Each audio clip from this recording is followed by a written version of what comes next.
Ashamaa kabajamtootaa fi jaalatamtoota maatiiwwan Jaalallee Entertainment. Har'a barnoota keenya Ji'oogiraafii kutaa 12ffaatiin walitti deebinee jirra.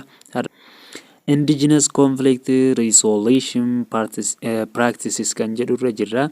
Kana jechuun immoo waldhabdee dhalootaan yookaan sanyummaadhaan akka waldhabdeen jiru kana resolution godhu yookaan furmaata itti kennuuf yaaluu jechuudha.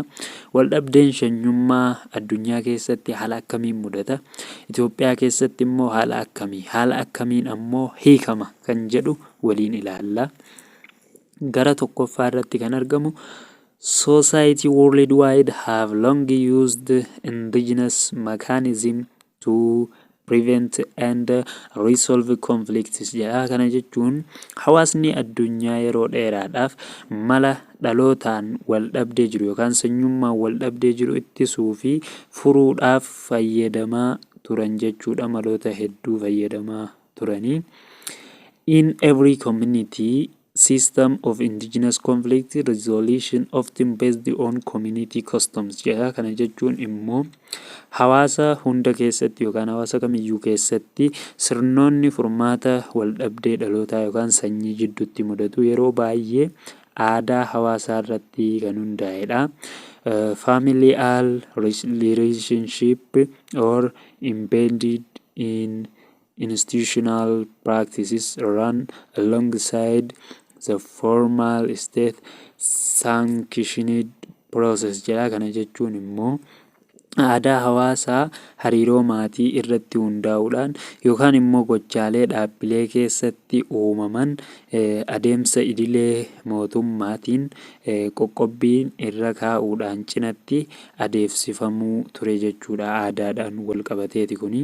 In a society where the majority of the populace is poor with widespread illiteracy culminating in lack of access to justice and the high cost and scarcity of lawyers, traditional conflict resolution stands out as the best method of conflict resolution jedha. Kana jechuun immoo hawaasa uummanni harki caalu yookaan hawaasni harki caalu hiyyeessa ta'ee fi dubbisuu fi barreessuu dhabuun bal'inaan jiru keessatti haqa argachuu dhabuu fi baasii guddaadhaaf akkasuma hanqina abbootii seeraatiin kan fiixee ta'e keessatti furmaanni waldhabdee aadaatiin yookaan mala aadaatiin waldhabdee hiikuun gaarii ta'ee mul'ata jechuudha. In Ethiopia, many rural and village communities do not refer complaints to the policy or prosecuting authority, but instead deal with them using indigenous tribal process jedha. Kana jechuun immoo Itoophiyaa keessatti hawaasni baadiyyaa fi gandaa hedduun komii gara poolisii yookaan abbaa alangaatiin hin dabarsan jechuudha.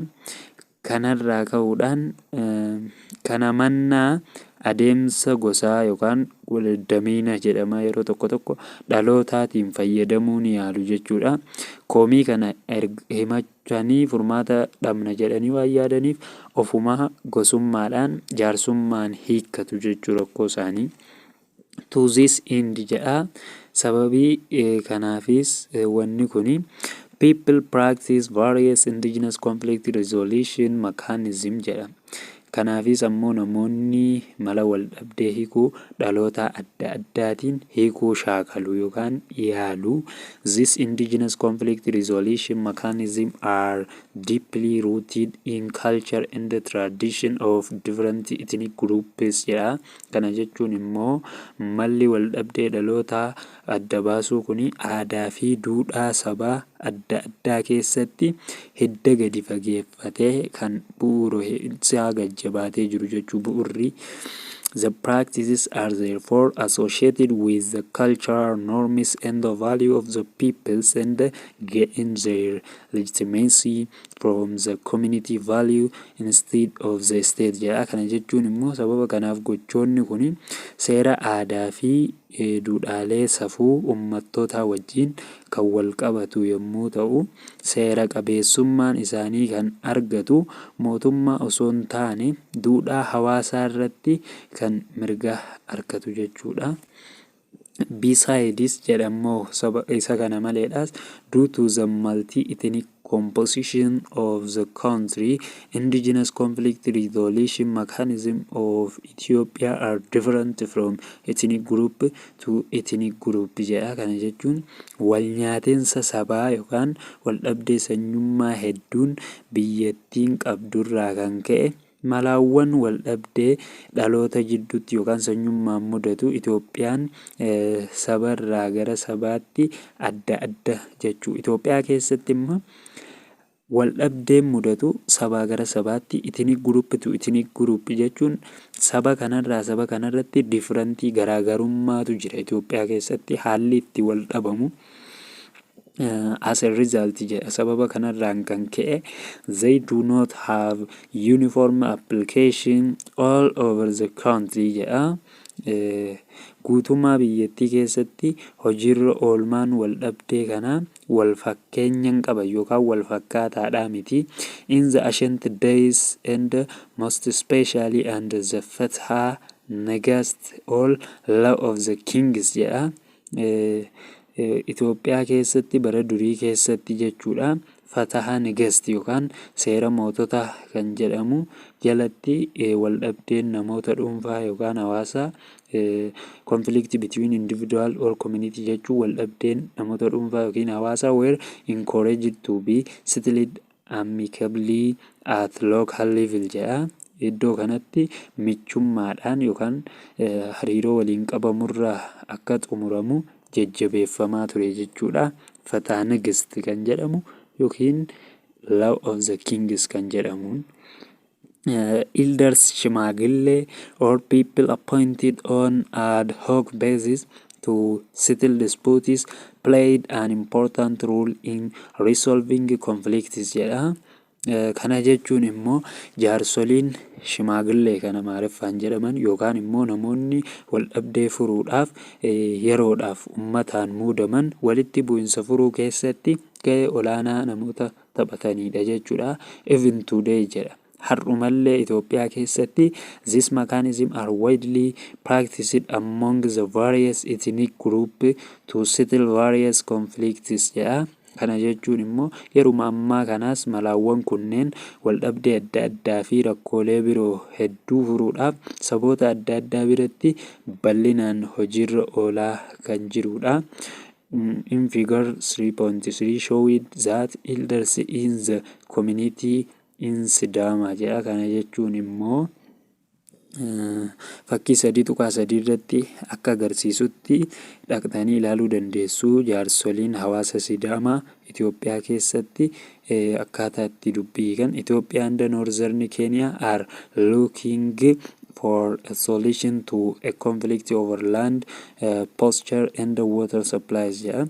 Itoophiyaa fi akkasuma kaaba Keeniyaa keessatti wal dhabdeen lafa margaa jechuu kan loon irra tiisanii fi dhiyeessii bishaanii irratti uumameef furmaata barbaadaa akka jiran agarsiisa jedha. Fakkii 3.3 irratti Sidaamaa fi Keeniyaa kaabaa jidduutti jaarsummaa yommuu ta'anidha. For instance jedha fakkeenyaaf the institution of Gadaa among the Oromo, the Shimagille by the Amhara and other ethnic groups are used to resolve conflict.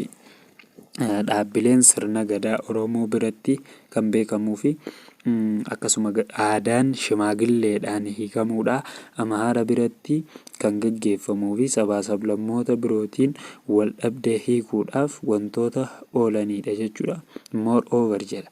Kana malees immoo even after passing through the procedures are penalty in the criminal court.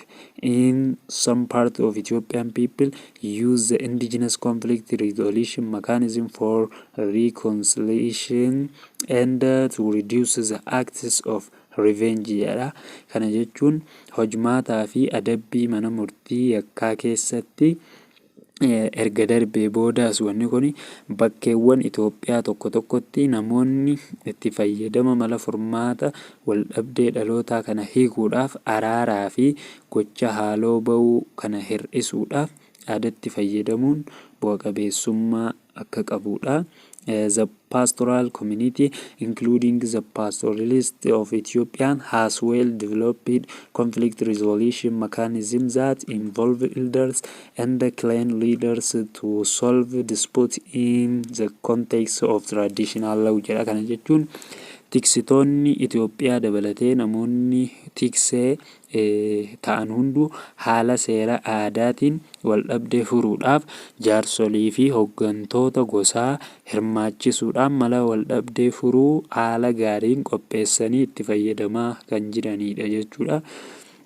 The Chief of Somali, Gada system of Oromo, and the Mada of Afaan are some of the indigenous conflict resolution and management system which are governed by an unwritten law that is transmitted from generation to generation orally. Jedha kana jechuun immoo sirnoota araaraa kan jaarsolii san keessaa sirnoonni waldhabdee hiikuu fi bulchuudhaa dhalootaan keessumattuu muraasni sirna Tiir jedhamu kan aadaa Somaalee fi sirna Gadaa jedhamu kan Oromoo akkasuma Mada'aan kan jedhamu saba Afaariin seera hin barreeffamin kan ammoo namoonni ittiin bulfaman dhalootarraa gara dhalootaatti afaaniin yookaan afoolaan daddarbudha jechuudha. Garuu sirni kun barreeffamee seeraan keewwataan kaa'amee hin jirudha. Although there have been some minor differences in their practice and the implementation of the Somali, Borana and Afar pastoralists do have their own indigenous institutions led by Ogad, Abba Gada and Kedo Abba respectively. Jedha kana jechuun immoo hojmaataa fi hojiirra oolmaa isaanii irratti garaagarummaan xiqqoo yookaan garaagarummaan tokko tokko jiraatullee tiksitoonni Somaalee, tiksitoonni Booranaa, tiksitoonni Affaar dhaabbilee dhalootaa mataa isaanii fakkeenyaaf kan Ogaaz jedhamu akkasuma kan Abbaa Gadaa jedhamuu fi Keedoo jedhamu kan abbootiidhaan durfamu yookaan jaarsoliin durfamu qabu jechuu kan mataa isaanii. This pastoral community have two types of law: the conflict resolution law that concern intra-ethnic group dispute and the laws concerning inter-ethnic group dispute. Jedha kana jechuun hawaasni tiksee yookaan tiffattoonni buloonni kuni gosa lama kan qabanidha. Seera gosa lama qabu.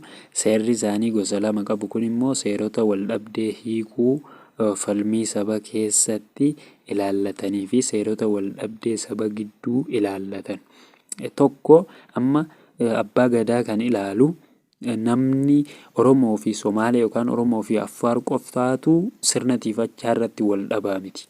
Oromoon illeen kutaadhaaf amantiin ta'uu danda'a sababa garaagaraatiin ofiisaatii wal dhabaa. Kanaas seerota lameeniin seera of gidduutti ilaaluu yookaan keessa isaatti ilaaluu fi akkasuma intra-ethnic group kan jennu keessa ilaaluu fi inter-ethnic group kan jennu intra kan jedhu gara alaa, inter kan jedhu gara keessaa ilaaluudha jechuudha wanni kuni. In Afar jedha Afar keessatti immoo the conflict between different clans are managed by the Mada'a based on their customary law and the elders.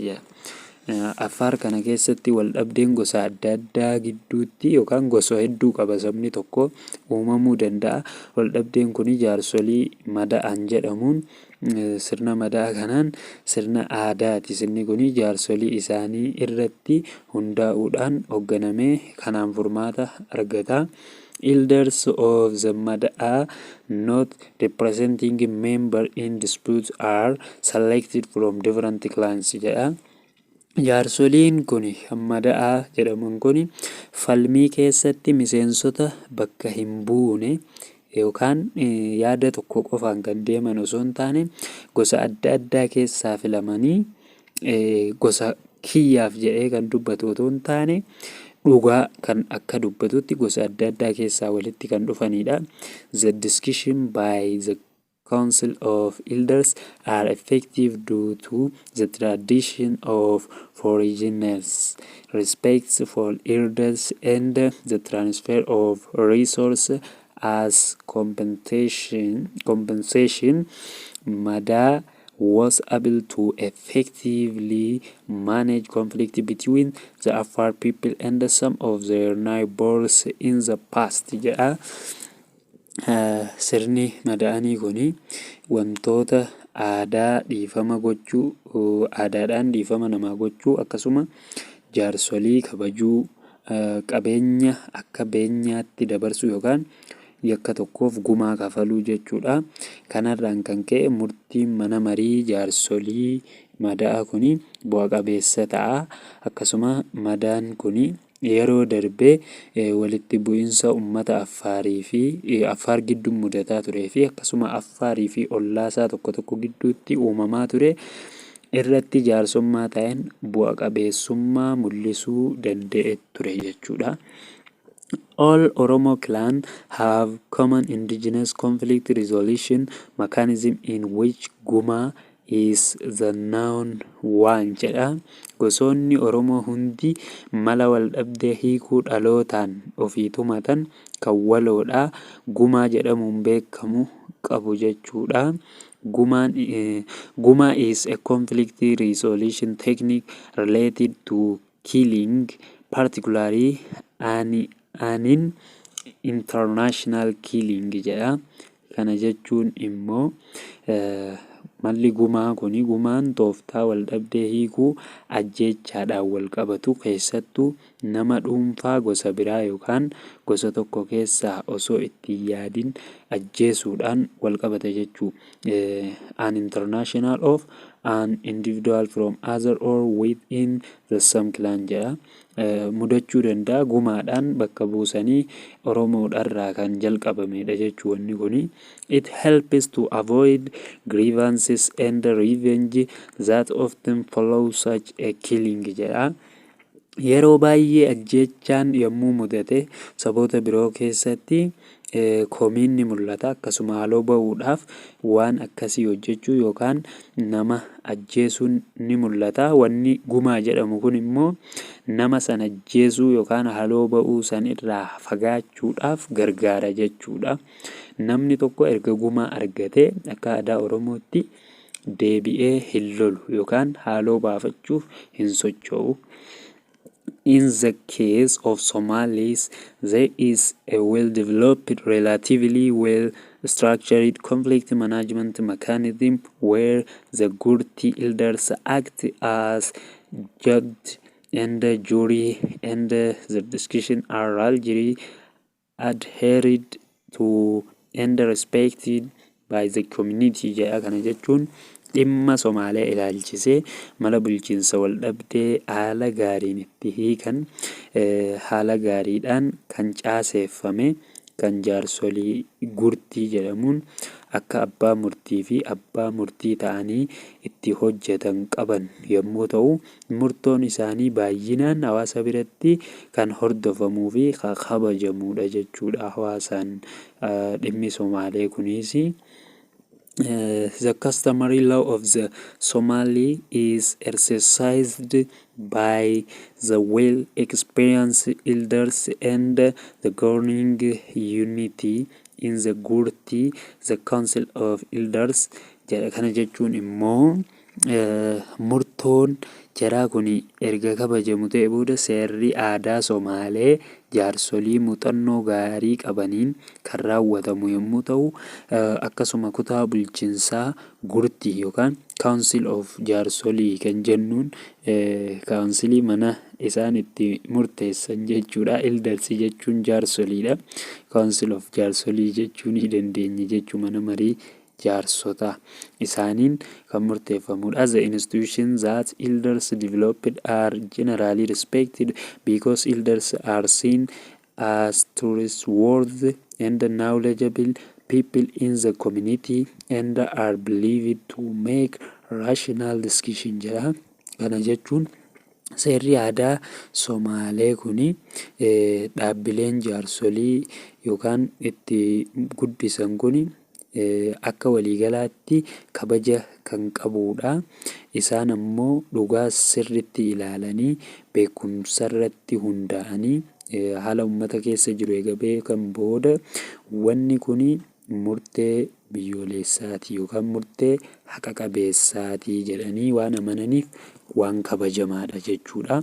In addition to solving the conflict, the elders take measures to prevent conflict through monitoring and punishing individuals who plan to trigger it and through punishing clan to respect the inter-clan agreement in place jedha. Kana jechuun manguddoonni walitti bu'insa uumaman kana hiikuu bira darbee tarkaanfii walitti bu'insi akka hin uumamneef fudhatu namoonni dhuunfaa waan tarkaanfiif kakaasuu karoorfatan kana hordofanii sirriitti akkasuma ni adabu abbaa gocha san keessatti daba raawwate yookaan badii raawwatee fi waliigaltee gosoota gidduu jiru akka kabajan gosoota ni dhiiban yookaan ni dirqisiisan jechuudha.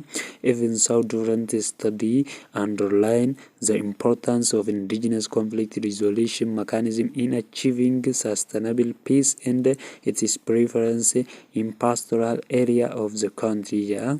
Kana jechuun qorannoo adda addaa barbaachisummaa furmaata wal dhabdee hiikuu dhalootaatiif jala sararuudhaan wanni mala nagaa fi itti fufinsa qabu galmaan ga'uudhaaf akkasuma filannoo isaa naannoo tiksee bulaa biyyattii keessatti murteessaa ta'e mala aadaatiin hiikuu kana jechuudha. Indigenous institutions are regarded as an alternative to the formal legal system jedha. Kana jechuun dhaabbileen dhalootaan jiraatan sirna seera idileetiin akka filannootti ilaalamu yookaan seera mootummaatiinis akka furmaata ta'e ni beekama. The formal legal system have several weak points such as inaccessibility of the formal court system in the pastoral area and lengthy process to achieve justice jedha. Kana jechuun seeronni seera idilee qabxiilee lafaa ka'an hedduu akka sirna mana murtii idilee naannoo tiksee bulaa keessatti dhaqqabaman ta'uu dhabuu fi adeemsa haqaa galmaan ga'uudhaaf karaa dheeraa ta'e qaba jechuudha sirni idileedha kuni. Sirni kun immoo garuu they are also instance where the formal legal return the cases to be seen by elders council, showing that indigenous conflict management and resolution mechanism bridges the gap created by the formal system jedha. Kana jechuun immoo akkasumas wanni kuni sirni seera idilee dhimmoota mana marii jaarsoliitiin akka ilaalaman kanneen deebisuu ulaagaa kan godhate yommuu ta'u kunis mala bulchiinsaa fi furmaata wal dhabdee dhalootaa qaawa sirni idileetti uumu kana akka riqichaa taasisuu agarsiisa jechuudha. Qaawa jechuun gaap kan jedhu kana riqicha godhanii mana murtii idilee caalaa manni murtii jaarsolii furmaata waan kanaa kan qabudha. Formal conflict resolution based themselves on a fixed code of law and are hence likely to consider long-standing social and economic relations among community members jedha. Kana jechuun furmaanni wal dhabdee idilee seeraan kan murtaa'e irratti hundaa'uudhaan yommuu ta'u sababii kanaaf hariiroon hawaasummaa fi diinagdee yeroo dheeraa miseensota hawaasaa gidduu jiru ilaaluun isaa waan hin oolle jechuudha. Besides, government legal set ups often culminate in a zero-sum outcome, winner takes all, because the main purpose is to serve justice through imposed agreements jedha. Kana jechuun immoo sababii waan kana maleedhaas kaayyoon inni guddaan waliigalteewwan kaa'amanii jiran kana haqaan tajaajiluu waan ta'eef yeroo baay'ee haalawwan seera mootummaa ittiin murtaa'u kan bu'aa walitti qabamaa isaa zeeroo ta'e yookaan winner takes all kan jennu kana waan kanaan xumurama jechuudha. Waliigalteen kuni they never target reconciliation and peaceful coexistence jedha. Kana jechuun araaraa fi nagaa waliin jiraachuu irratti gonkumaa xiyyeeffatanii hin beekanii jedha. Kana kan hin goone immoo qaamota akkamiiti? Qaamota alaa dhufan outcome ta'an winner takes all zero kan jennuun kana jechuudha. Indigenous conflict resolution and management, on the contrary, lead to win-win situation as it takes into account the interest of every party jedha. Kana jechuun hiikaa fi bulchiinsi wal dhabdee dhalootaan jiru faallaa kanaatiin dantaa qaama hundaa tilmaama keessa waan galchuuf haala mo'ataa fi mo'ataa ta'etti nama geessaa jedha. The disputants acknowledge that they have something to gain and something to lose in the end jedha. Kana jechuun falmitoonni dhumarratti waan bu'aa fi waan dhaban akka qabaniitti ni beeku jedha. Kana jechuun immoo wanti yakka ta'ee fi wanni balleessaa fi kan irratti balleeffameetis waan hubatamuuf maaltu akka argamuu fi maaltu akka dhabamee ni beekani. Especially jedhammoo keessattuu in interclan conflict cases wal dhabdee keessoo dhimmoota walitti bu'insa gosoota gidduutti mudatu keessatti the government legal institution are regarded as auxiliaries to the local mediation involving elders jedha. Kana jechuun dhaabbileen seera mootummaa akka garaagartoo gidduu seenummaa naannoo jaarsolii hirmaachisuutti seeraan kan ilaalamudha. Seerri mootummaatis gidduu seentummaan jaarsummaa akka godhamu kan ajajudha jechuudha. Therefore jedha kanaafuu it is crucial to understand Ethiopian society's potential and actual conflict in their social context so that the norms, values and beliefs, fears and suspicion, interest and needs, attitudes and action, relationship and networks are properly taken into account jedha. Sababa kanaaf wal dhabdeen hawaasni Itoophiyaa haala hawaasummaa isaanii keessatti mul'achuu danda'uu fi qabatamaa ta'een hubachuun seera, duudhaalee fi amantaa, sodaa fi shakkii, fedhii fi akkasuma ilaalchaa fi gocha, hariiroo fi toora sirritti tilmaama keessa galchuudhaan waan murteeffamuu qabudha jechuudha. Kan itti aanee jiru mata duree The UN Declaration on the Rights of Indigenous People jedhudha. Kana jechuun labsii dhaabbata mootummoota gamtoomanii kan mirga uummanni dhalootaan iddoo tokko jiraatu irratti qabu murtaa'ee jirudha. Kana seerota 3-4 waliin haa ilaallu. The declaration adopted by the United Nations General Assembly in 2007 jedha. Kana jechuun labsiin kan labsame bara 2007 yaa'ii waliigalaa dhaabbata mootummoota gamtoomaniin ragga'ee kan turedha.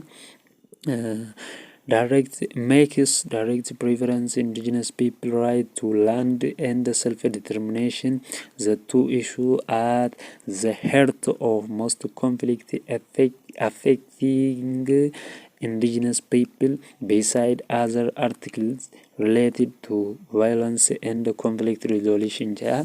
Kana jechuun immoo wanni kuni keewwattoota biroo jeequmsaa fi furmaata wal dhabdee waliin wal qabatan malee mirga ummattoonni dhalootaan lafarra jiraatanii fi hiree murteeffannaa isaanii self determination kan jennuun jechuudha. Akkasuma dhimmoota lamaan wirtuu wal dhabdee ummattoota dhalootaan jiraatanii irra caalaa isaanii kallattii eereekkaa'e jechuu labsiisan irratti yaa'iin bara 2007tti taa'ame kuni. Yaa'ii san keessa artikilii 7 irratti wanni kaa'ame recognizes that indigenous people have the collective right to live in freedom, peace and security as distinct people and shall not be subject to any act of genocide or any other act of violence, including forcibly removing children of the group to another group jedha. Kana jechuun ummattoonni labsiidhaa beeki kun labsiisan keewwata 7 irratti akka labsamee jirutti ummattoonni dhalootaan naannoo tokko jiraatan mirga waloo kan bilisummaa, nagaa fi nageenyaan akka ummattoota adda ta'etti jiraachuu akka qabanii fi gocha duguuggaa sanyii kamiyyuu yookaan gocha jeequmsaa biroo kamiyyuu godhamuu akka hin qabne ijoollee garee tokkoo humnaan garee biraatti bobbaasuu dabalatee akka hin raawwatamne ni dubbata artikilii 7 irratti. Artikilii 30 irratti yookaan keewwata 30 irratti maal dubbata? Asks states to undertake effective consultation with the indigenous people concerned through appropriate procedures and in particular through the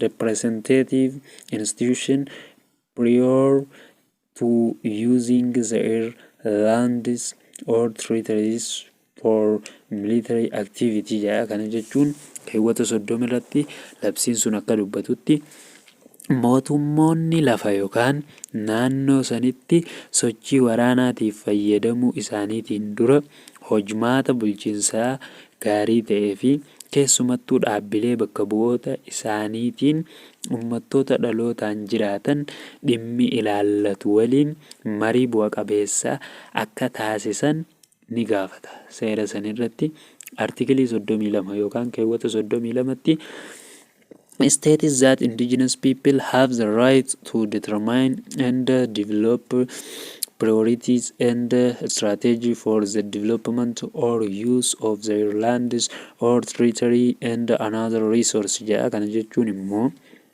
labsii 32 keewwata 32 irratti namoonni dhalootaan lafa tokkorra jiraatan lafa yookaan naannoo isaanii qabeenya biroo misooma yookaan itti fayyadama isaaniitiif dursa kennuu fi tarsiimoo murteessuu fi qopheessuuf mirga akka qaban ibsee jira keewwata 32 irratti. Keewwata 40 irratti immoo states that indigenous people have the right to access to and promote discussion through just and fair procedures for the resolution of conflict and disputes with states or other parties, as well as to effective remedies for all infringement of their individual and collective rights jedha. Keewwata 40 irratti labsiin sun akka jedhutti namoonni dhalootaan jiraatan hojmaata haqaa fi haqa qabeessa ta'een wal dhabdee fi akkasuma wal dhabdee mootummootaa yookaan qaamolee biroo waliin furuudhaaf akkasumas sarbama mirga nama dhuunfaa fi mirga gamtaa yookaan gareetiif mirgoota kana hundaaf furmaata bu'a qabeessa ta'e argachuudhaaf mirga akka qaban keewwata 40 irratti ni ibsa jechuudha. Kan gara dhumaa jiru unit summary kan jennu boqonnaa kana xumurree jirra. Amma dhuma sagantaa keenyaatti waan nu faana turtaniif galatooma.